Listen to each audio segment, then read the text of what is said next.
Hello! Welcome to your favorite podcast, Students Life. My name is Fernando and my partner is.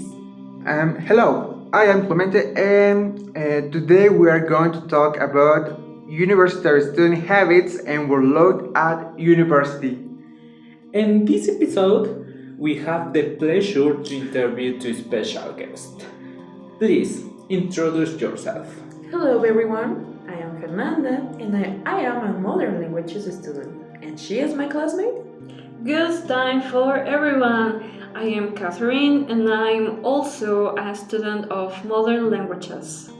Well, before to start with the questions, can you explain us what are your study habits?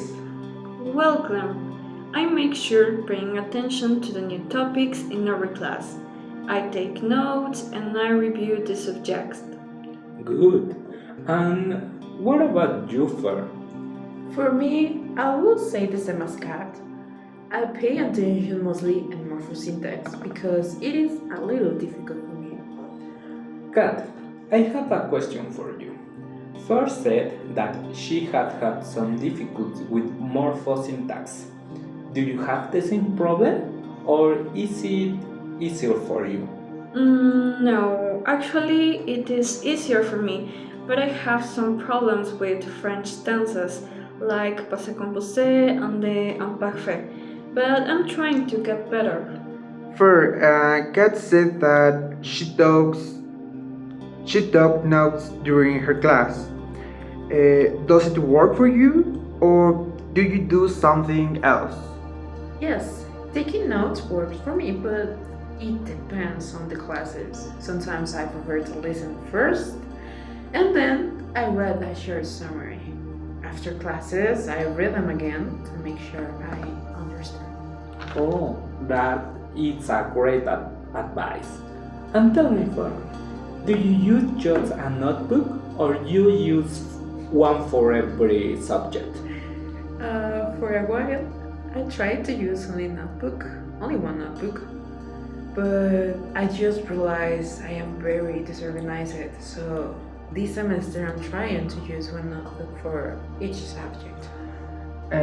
Kat first said that she finds it difficult to use just one notebook because the information gets messy. How do you actually handle it? Do you have a separate notebook for each subject? And if so, do you find that it actually helps you focus better, or is just more weight to carry around? Actually, I have a notebook for each subject. However, it has been all along the all 4 semesters, and each notebook contains the subjects that are correlated. For example, linguistic, phonetic and phonology, communicative competence, morphology of Spanish, and syntax of Spanish are in 3 series of notebooks, and the same thing with the others. Kat, and you think this technique is good for studying? Doesn't it happen that suddenly you get confused? Or unlike Fern, you have a good organization? Not really. It starts since the first semester, so I don't get confused. I know that sounds weird, but this way works for me. Well, fair. Since you mentioned it that you find it difficult to use just one notebook because the information gets messy, and Kat just explained that she has been using a series of notebook system for subjects like morphology and syntax for 4 semesters without getting confused. Do you think adopting a method like hers will actually solve your organization problems?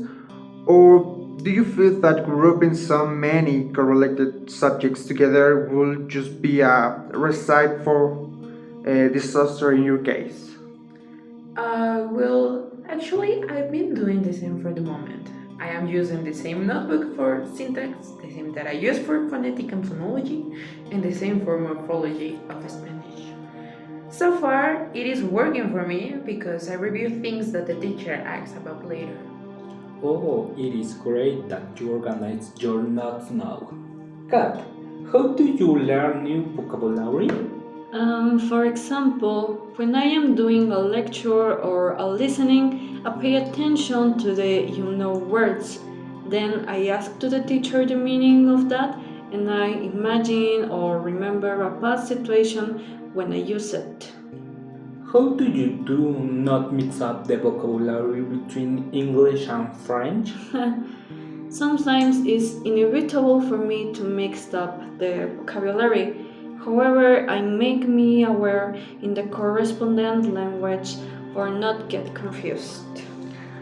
Kat said that it is inevitable to mix up the language. Do you agree with her or do you have a different opinion?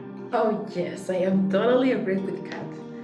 Because it happens all the time when you are learning two different languages at the same time. For example, in my case, I speak in English when it is a French class, and I speak in French when it is English class. Well, finally, Kat, would you like to give us some tips on how do you do it for study? Things that really help you for exams or just to remember the topics? Of course, the things that help me to comprehend the essential for the topics. For example, I use flashcards, repeat out loud, and write. Thank you for sharing your tips, Kat. They are really helpful. What about you, Far? Do you have any advice for us? Yes, what helped me a lot it is rewriting the notes and repeating out loud as well. Alright, thank you for your advice. They were really helpful, but this is it for today. We hope you join us again. See you next episode.